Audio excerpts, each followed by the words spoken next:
공시를 중심으로 전략을 세워보는 시간입니다. 안녕하세요. 공중전의 샛별 김윤아입니다. 오늘 정규장에서는 양자암호 관련주와 전력 설비, 조선주가 강한 흐름을 보였습니다. 현재 시간외 거래에서는 어떤 종목과 섹터가 반짝거리고 있는지 새롭게 올라온 이슈와 특징 짚어보도록 하겠습니다. LG 디스플레이의 영업 손실이 5,600억 원으로 적자 대비 적자 지속이 증가했습니다. 같은 기간 매출액과 순손실은 각각 26조 원과 2조 원이라고 밝혔는데요. 이로써 전년 대비 적자 지속을 기록한 것으로 나타났습니다. 이런 공시로 인해서 주가 추이가 어떻게 될지 잠시 후에 얘기 나눠보도록 하겠습니다. CJ 바이오사이언스도 적자 지속 공시를 내놨습니다. 작년 연결 기준 영업 손실이 356억 원이라고 밝혔는데요. 같은 기간 매출액과 순손실은 각각 34억 원, 343억 원을 기록하며 적자를 밝혔습니다. 빅텍이 올해 첫 계약 공시를 밝혔습니다. 한화시스템과 49억 원 규모의 공급 계약을 체결했는데요. 최근 매출액 대비 8% 수준입니다. 계약 내용은 방공 성과 기반 군수 지원 공급 계약이고 계약은 오늘부터 8월 29일까지 이뤄집니다. 이렇게 공시 먼저 다뤄봤습니다. 현구간 시간외 거래에서 어떤 종목들이 움직이고 있는지 특징주 탑5로 알아보겠습니다. 현재 레뷰 코퍼레이션이 강한 급등세를 시현하며 현구간 상한가를 기록하고 있습니다. 티콕이 미국에서 퇴출될 가능성이 높아지면서 그 대안으로 중국의 샤오 홍수가 주목받고 있는 가운데 이를 활용한 마케팅 사업을 전개하고 있는 레뷰 코퍼레이션이 투자자들의 관심을 끌고 있는데요. 오늘 2시를 기점으로 거래량이 터지며 11% 상승 마감했습니다. 현재도 계속해서 매수세가 물리는 모습입니다. 그리고 S바이오메딕스 현재 8% 넘는 급등세를 보이고 있습니다. JP모건 헬스케어 컨퍼런스에 참석하며 기대감을 받고 있는데요. 파킨슨병 세포치료제의 글로벌 상용화를 위한 다양한 파트너십을 논의한다고 밝혔습니다. 이러한 소식에 정규장에서도 6% 상승 마감했고 현재도 강한 흐름 보이고 있습니다. 오늘 양자암호 관련주가 시장의 주인공이었죠. 드림시큐리티는 현재도 6% 빨간불이 들어와 있습니다. 엔비디아와 국내에서 유일한 양자 컴퓨팅 기업인 SDT가 하이브리드 양자 컴퓨터 개발을 적극적으로 추진한다라는 소식이 전해졌습니다. SDT와 양자 보안 기술을 공동 개발하고 있는 드림시큐리티가 주목을 받고 있습니다. 한국 정밀기계 상승세도 눈에 띄고 있습니다. 오늘 장 막판에 급등하며 10% 상승으로 마감했는데요. 현재도 2%대 오름세를 이어가고 있습니다. 자세한 내용 잠시 후에 알아보겠습니다. 우크라이나 재건주 대동은 정규장과는 다른 분위기를 보이고 있습니다. 오늘 정규장에서는 낙폭을 키워가며 하락 마감했지만 현재는 저가 매수가 몰리며 3% 오름세를 시현하고 있습니다.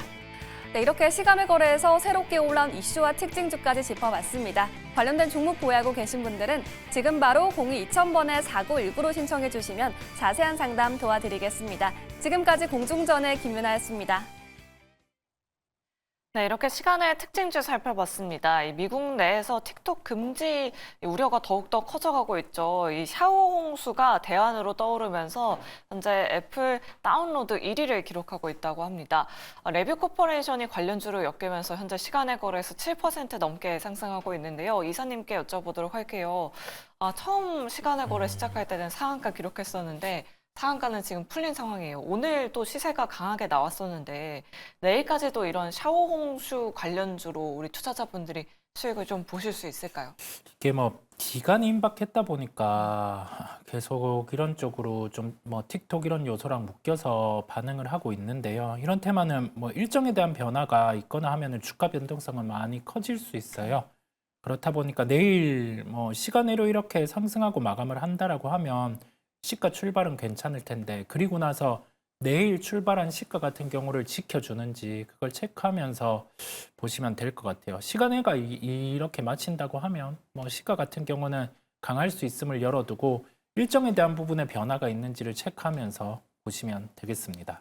네, 알겠습니다. 지금 은은영님께서 유튜브 채팅창에 샤오홍슈는 뭐예요? 라고 이렇게 댓글 남겨주셨는데 중국판 인스타그램이라고 합니다. 관련된 종목 오늘 들썩거렸던 만큼 내일 시장까지 시세 어떻게 되는지 확인해 보시면 좋을 것 같습니다.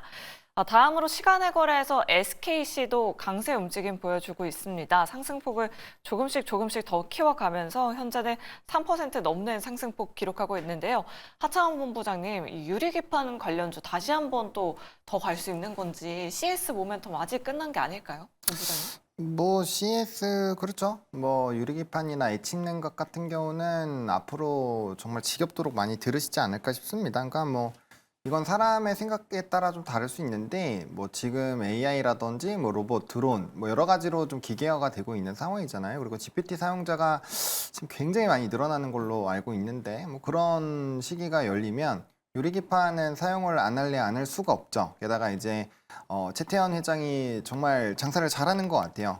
젠슨왕한테 가서 이제 팔았다 뭐 이런 얘기를 하고 왔기 때문에 뭐 그런 내용들로 보신다라고 한다면 유리기판은 계속적으로 관심을 가져야 되지 않을까라고 보여집니다. 그리고 어쨌든 SK랑 연결이 있잖아요. 그래서 뭐 다른 종목이 사실 주가 측면으로 보면은 더 빠르게 움직이고 있기는 하지만 SKC가 좀 중심을 잘 잡아주고 있다라고 보시면 좋을 것 같고, 뭐 아까 말씀드린 것처럼 결국에는 이제 AI가 발달이 되면서 이제 뭐 액침 냉각이나 이런 것도 필요하니까 저는 뭐 그런 쪽도 지금 계속 공부를 해 놓으셔야 관련된 수요가 더 늘어나면 데이터 센터 늘어나면 무조건 필요하거든요. 네. 그래서 미국장에서 뭐 답정너로 버티브 홀딩스를 보시겠지만 국장에서는 종목이 많잖아요. 그래서 그런 내용들을 좀 공부를 미리 같이 해놓으시면은 유리기판과 더불어서 좀 재미를 보실 수 있지 않을까 생각합니다. 네, 지금 시간에서는 일단 SKC, 뭐 필옵틱스, 한빛 레이저 같은 종목들 움직임 보여주고 있는데 만약에 본부장님이 선택하신다면 네. 이 종목 안에서 어떤 종목을 선택하시겠어요?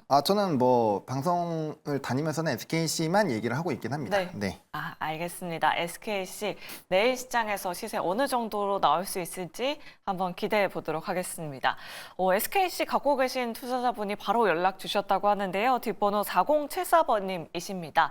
매수가가 12만 1,200원에 비중 10% 가지고 계신데요. 전고점인 17만 2천 원까지 가능할까요? 라고 여쭤보셨어요. 이 내용은 이사님께 여쭤보도록 하겠습니다. 일단 그래도 우리 시청자님 아주 살짝 수익권이시긴 한데 전고점까지 도전해봐도 괜찮을까요? 이게 뭐 갈 수도 있고 안 갈 수도 있는 건데요. 네. 이 무작정 뭐 전고점 갈 수 있다라고 예단할 수는 없어요. 결과를 내놓고 보기보다 우리는 과정에서 결과를 찾아가면 되는데 전고점으로 가기 위한 과정에서 필요한 거는 거래 같은 경우가 발생하면서 주가가 추세를 깨지 않는 거겠죠. 그러면 17만 2천 원이란 가격은 어떤 게 있어야 가느냐, 뭐 펀더멘탈 이런 부분은 지금은 아니고요. 뭐 유리기판 관련해서 계속 연중으로 이슈가 될 거다 보니까 지금 바라볼 거는 전고점으로 갈지는 몰라요. 모르는 건데 과정 안에서 거래 같은 경우가 지금 보면 뭐 한 200만 주, 300만 주 그 이상 터져가면서 시세 같은 경우가 날 때 그러면 확률이 높아지거든요. 추세 같은 경우를 유지하는지를 보면서 대응하시면 되겠습니다. 네, 알겠습니다. SKC 추세 유지하는지 여부 한번 확인해 보시면 좋을 것 같고요. 수익 조금 더 많이 챙겨가시길 바라겠습니다. 다음으로 시간의 거래 하락률 상위 종목들도 확인해 보도록 할게요. 오늘 강하게 올랐던 전력설비 관련주들이 일제히 차익 실현 물량이 나오고 있습니다. 뭐 대원전선 우선주가 현재 3% 넘게 밀리고 있고요. 세명전기도 3%대 하락. 다른 종목들도 굉장히 많이 하락하고 있어요. 제일일렉트릭 같은 경우에도 2% 넘게 밀리고 있습니다. 하창원 본부장님께 여쭤볼게요. 전력설비 관련주들은 뭐 최근 몇 거래 동안 굉장히 급등했었잖아요. 내일장에는 조정을 좀 대비해 봐야 될까요? 뭐 전력 설비를 그렇게 단타로 보시는 분들 그렇게 많지 않을 것 같아요. 그래서 뭐 저는 크게 상관없다라고 보고 있고요. 변압기 쪽을 보신다라고 한다면 아무래도 이제 초고압 변압기 중심으로 보시면 좋은데 지금은 이제 이벤트로 좀 열렸기 때문에 인프라 투자가 이벤트가 생겼을 때 가는 종목군들 위주로 움직임이 나오고 있습니다. 근데 기본적으로 미국에서 화재가 발생을 했고 지금 이제 송전탑에서 불이 나서 화재가 됐다라고 얘기가 나오고 있고 그건 노후 변압기를 교체를 해야 되거든요. 그럼 그런 시나리오로 가게 되면 당연히 HD현대 일렉트릭, LS 일렉트릭, 효성중공업 이런 쪽으로 움직임이 강하게 나와야 정상입니다. 그래서 HD현대 일렉트릭은 지금 너무 많이 올라서 투자 경고 구간이니까 좀 쉬어가고 있고요. 최근에 LS 일렉트릭 기세 괜찮고 오늘은 효성중공업의 흐름이 괜찮았죠. 그리고 이제 초과 변압기 다음으로 같이 병행해서 보셔야 되는 게 특수 변압기예요. 그러다 보니까 오늘 산일전기가 급등을 한 겁니다. 그래서 그 위주로 보시면 될 것 같고요. 뭐 트레이딩 관점으로 보시면 재룡산업이나 세명전기 같이 인프라 투자 이슈가 있을 때 가는 종목군들을 매매하는 건 나쁘지 않지만 그들의 실적에 대한 비중은 국내가 훨씬 많습니다. 그래서 재룡산업과 재룡전기가 이제 해외 비중에 따라서 좀 회사 명이 갈리는 건데요. 어쨌든 뭐 그런 내용들을 좀 감안하셔서 보시면 될 것 같고 전력 인프라 쉽게 안 끝납니다. 이게 과거에 AI가 없던 시대에서도 사이클이 짧아야 6년이고요. 길면 10년이에요. 하락도 10년이었죠.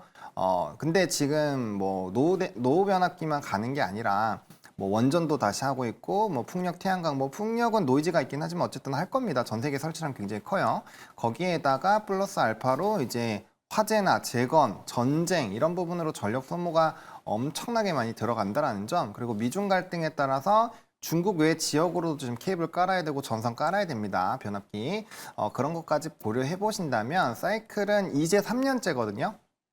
그러면은 AI 데이터 센터가 없어도 앞으로 갈 길이 뭔데 지금 AI 데이터 센터도 MS가 엄청나게 캐펙 투자하잖아요. 그런 것들 감안해 보시면은 하루하루의 그런 움직임에 너무 연연하실 필요가 있을까? 이건 사이클이 긴 산업인데 좀 그렇게 말씀을 드리고 싶습니다. 네, 알겠습니다. 일단 내일 뭐 차익 실현 물량이 나올 수 있긴 하겠지만 갖고 계신 분들은 중장기적으로 바라보자라는 관점 말씀드렸습니다. 다음으로 시간에서 상한가 기록하고 있는 네이블도 한번 확인해 보도록 할게요. 삼성전자와 계약을 체결했다라는 소식이 나왔습니다. 이성우 이사님께 여쭤보도록 할게요. 시총이 한 420억 원 정도로 굉장히 작은 기업이고 좀 네. 생소한 기업인데 어떤 계약을 체결했다는 건가요?